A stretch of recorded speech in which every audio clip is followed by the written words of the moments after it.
عشرہ ذی الحجہ چل رہا ہے۔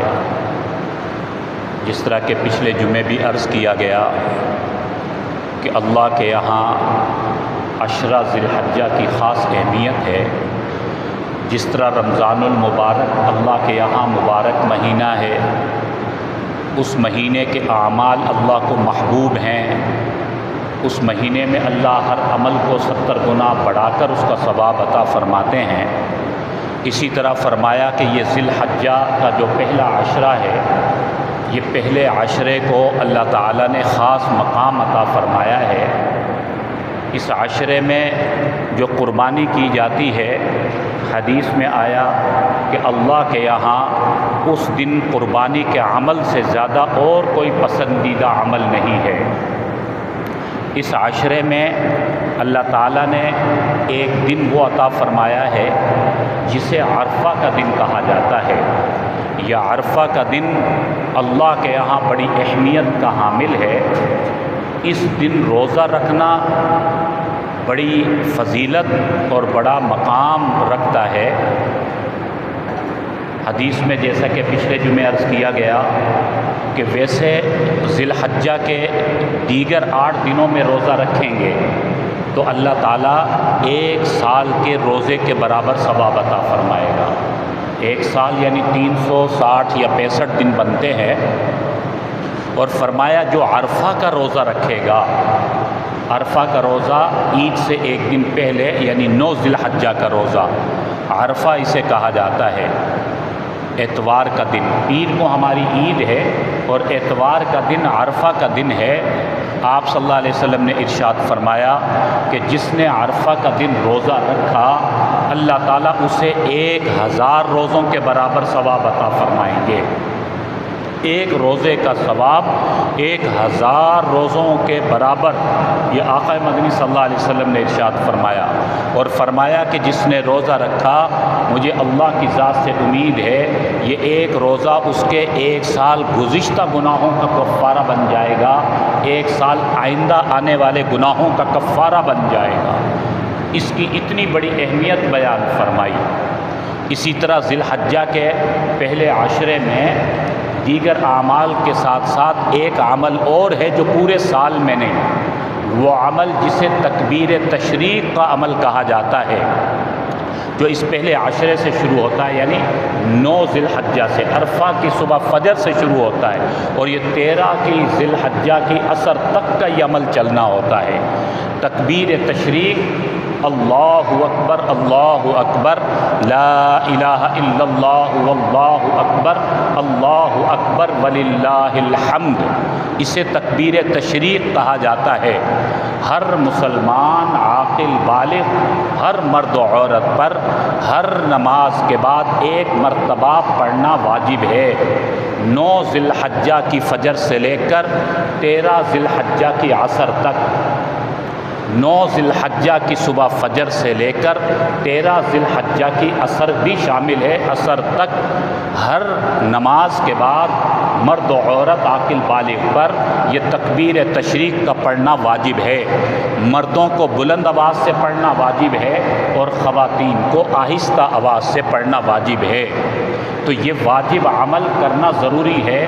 جو تکبیر تشریق کا عمل نہیں کر سکے گا وہ گناہگار ہوگا۔ فرمایا کہ جس طرح قربانی اللہ کا قرب دلانے کے لیے ہے، اس طرح تکبیر تشریق ایک مؤثر درس ہے اللہ کی بڑائی اور کبریائی کو دل میں بٹھانے کے لیے۔ جب اللہ کی بڑائی، اللہ کی کبریائی، اللہ ہی سے سب کچھ ہوتا ہے، جب یہ یقین اپنے دل میں ہم بٹھا لیتے ہیں تو ہمارا ایمان مضبوط ہو جاتا ہے۔ فرمایا کہ یہ تکبیر تشریق اسی بات کا سبق دینے کے لیے، اسی درس کو پختہ کرانے کے لیے، دل میں بٹھانے کے لیے اللہ اکبر کی صدا اجتماعی سطح پر سارے نمازی مل کر پڑھتے ہیں۔